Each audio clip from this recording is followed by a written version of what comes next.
Here's how to make an appointment for your next driver licensing office visit. Start by going to dol.wa.gov. Find appointments and locations in the top green banner.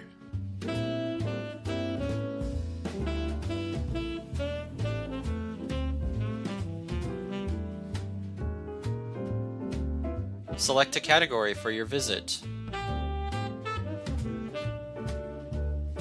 Next, select the service you would like to receive.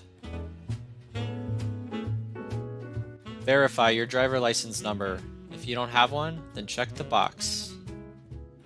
Search for an office location close to you.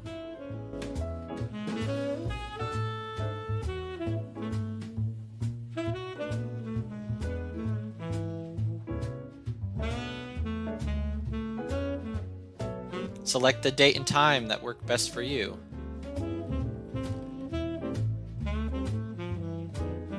Finally, put in your contact information.